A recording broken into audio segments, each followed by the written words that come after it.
Stanford drops inconsistent number 14 Arizona State.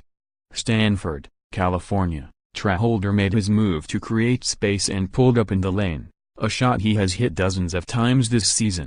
But this shot bounced off the back of the Maples Pavilion rim, a snapshot of a lost night in the Bay Area. Stanford on Wednesday night overpowered the number 16 Sun Devils, knocking them off 86-77 in a game that the visitors led for just 16 seconds. With their fifth straight conference win, the Cardinal, finally healthy, are rolling. ASU is out of sorts. The Sun Devils dropped to 14-4 and 2-4. Whether they stay in the top 25 is no longer important. It's how they rebound from a difficult start to the conference season, opening with 4 of 6 on the road. Senior guard Kodi Justice not long ago pointed out that what made the non-conference run so great is that the Sun Devils created it, putting together a dominant run no one had envisioned. He's right. But now it's time for the next chapter. It may not be as easy to write. With 12 minutes left, Stanford junior center Josh Sharma dunked for the 5th time, giving the Cardinal a 60-45 lead. The Sun Devils charged. Through 17 games they had not been blown out, they wouldn't this night. With 4:32 left, Holder buried a 3, his first in 2 games, pulling ASU to within 70-68. But Stanford regrouped. Freshman Oscar Da Silva made 2 of 4 shots.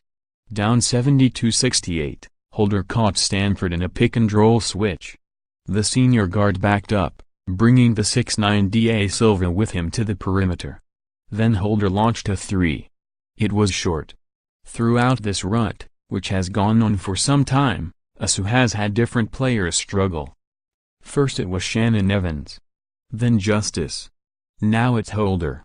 After a hot start earned him mid-season All-America recognition, Holder has fallen into an unrecognizable slump, missing shots he normally makes. He went 1 of 9 in Saturday's win over Oregon State. He started 1 of 10 against Stanford, finishing 3 of 14 for 9 points. The entire stretch, from Evans to Justice to Holder to an inconsistent post-game, has robbed the Sun Devils of the shot-making and quick pace that made them so fun to watch. Now they have to soul-search. The good news for Coach Bobby Hurley's bunch, the schedule flips on the backside. 5 of their final 7 are at Wells Fargo Arena. Redshirt freshman Romelo White had his best Pac-12 game, scoring 19 points. Justice had 14. Evans contributed 13, all but 2 coming in the second half. It wasn't enough. The Sun Devils shot 42.6%. They have yet to crack 50 during the conference season. Not helping, ASU shot 17 of 25 from the foul line. In improving to 11-8 and 5-1, the first-place Cardinal had balance. Dorian Pickens, a Phoenix Pinnacle High product, had 19 points. Junior Reed Travis added 18 points and 10 rebounds.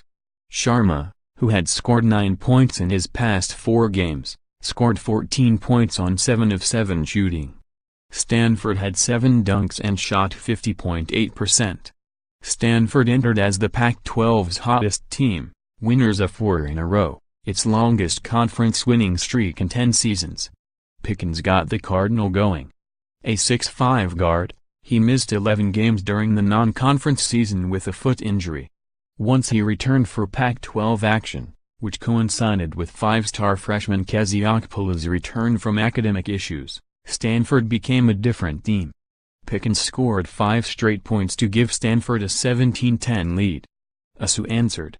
Coach Bobby Hurley had said before leaving Tempe that the returns of sophomore Mickey Mitchell, transfer rules, and freshman Kamani Lawrence, foot injury, the past month or so had created challenges with the rotation, but he pledged to go with those playing best. In the first half, freshman Remy Martin provided a lift off the bench. At one point the freshman guard drove into the lane and then back to the perimeter. Realizing he had 7-foot Josh Sharma on him, Martin used his quickness to drive baseline and score. He had 9 first-half points. White, who has struggled most of the Pac-12 season, scored 10, while Justice pumped in 9. The effort helped overcome slow starts from leading scorers Holder and Evans. The senior guards combined for just 2 points. Holder didn't hit a shot in 7 attempts, but the Sun Devils trailed just 37-35 at halftime. ASU faces California on Saturday. The Golden Bears, 7-12-15, lost 79-58 to Arizona on Wednesday. Related, the long journey of ASU guard Shannon Evans,